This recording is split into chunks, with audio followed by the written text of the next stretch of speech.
Right, now we'll turn back to something that doesn't quite go so smoothly, and we are up to the debate. Now, who wants to debate this? It was Glenn, Yanni and Dion. You don't need to come back to the table if you don't want to, because we're up to the debate. The odd staff has tried to participate from time to time, but I assure you, you won't want to. And Phil. All right, Glenn. Thank you, Mayor. Just a few notes here, just over this.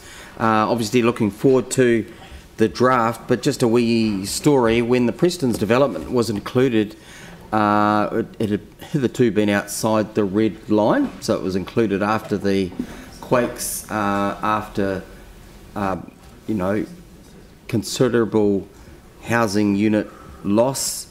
It was touted in many quarters as being affordable, and obviously prices in there will vary.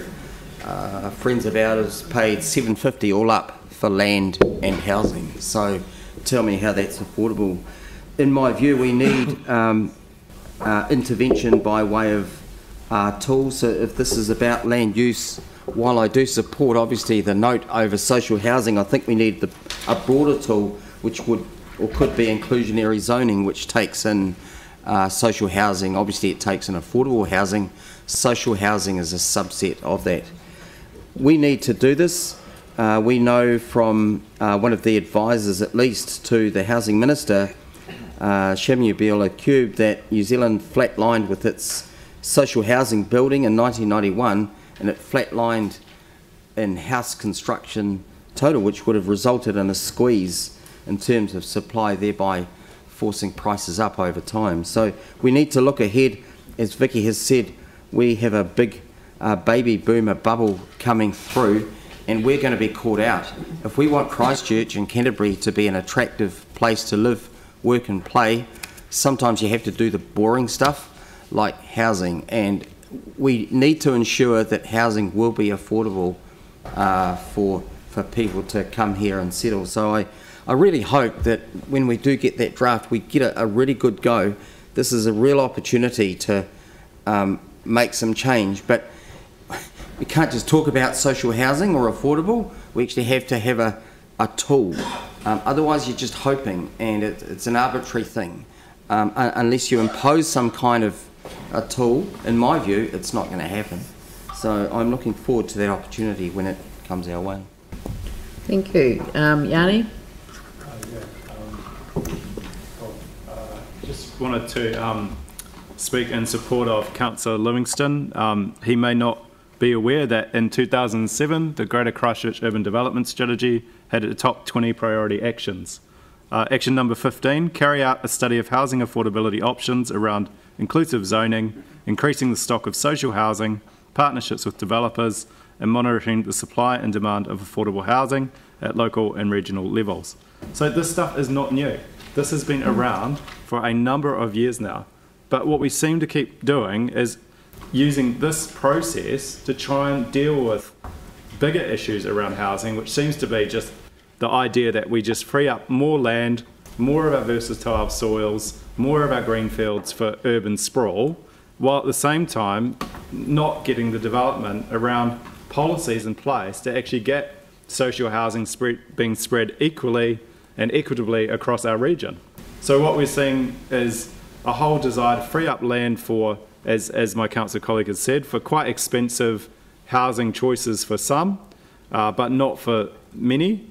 And probably, we don't know, but I would guess that we've enabled fewer people to own more houses rather than enabling more people to own a house. So we've basically continued to, I think, through these strategies, enable the rise of inequality and inequity in our society, because it always seems that these business principles of freeing up more land for development is good, and what we see is that the social cost of that is borne by those who can least afford it. So I'm really concerned about this process. I personally think a reflection on previous urban development strategy has been that it didn't respond to what the community wanted because of the governance arrangements.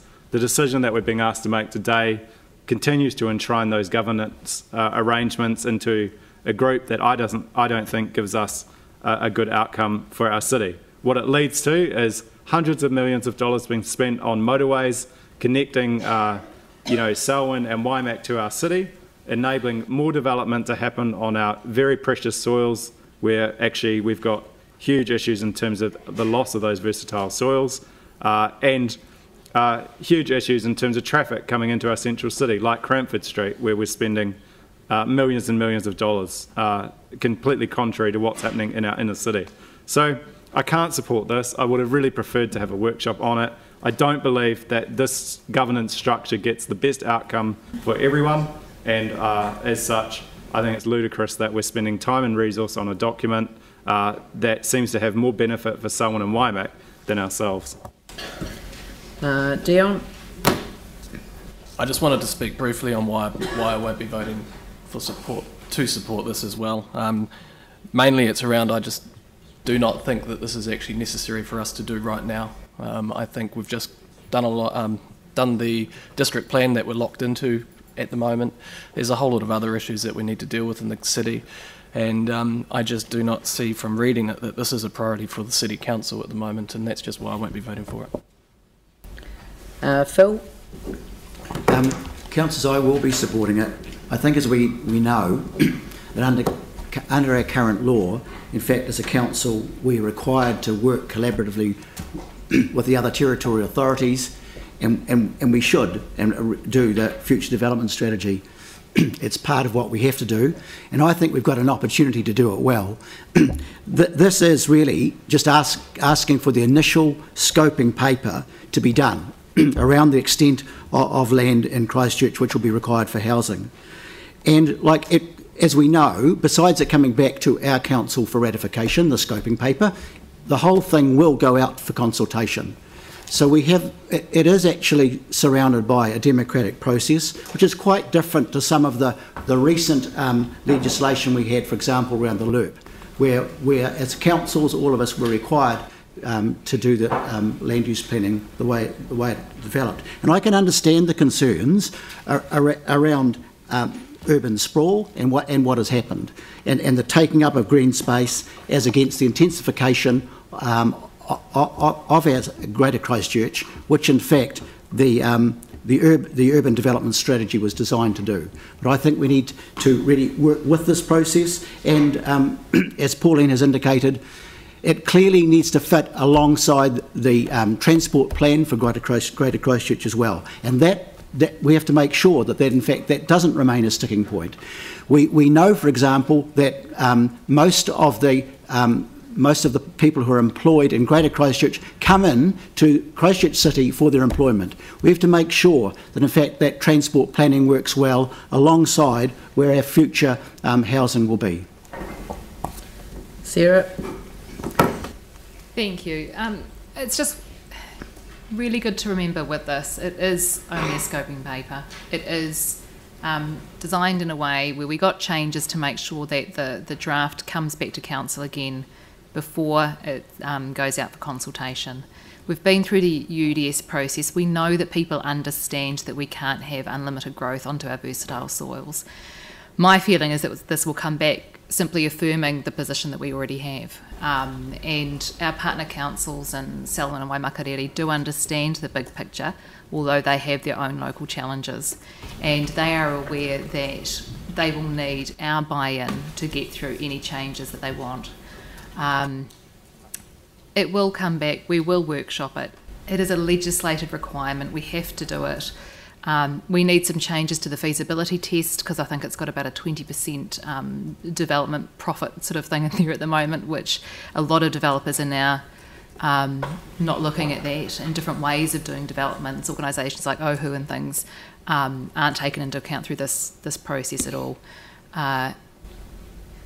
We legally need to do this. We need to make the best of it, and so let's just get on with it. Brad? Yeah, just a very quick statement. Look, I mean, this is just another strategy planning document. The big problem this city has, as many cities in New Zealand also have, is how to build houses. That is the problem, and I think that's what people should be focusing their energy on. Right. Thank you. I'll put the motion then. All those in favour say aye. Aye. Those opposed say no. No. That's carried. So who opposed? Yanni, Aaron and Dion. Thank you.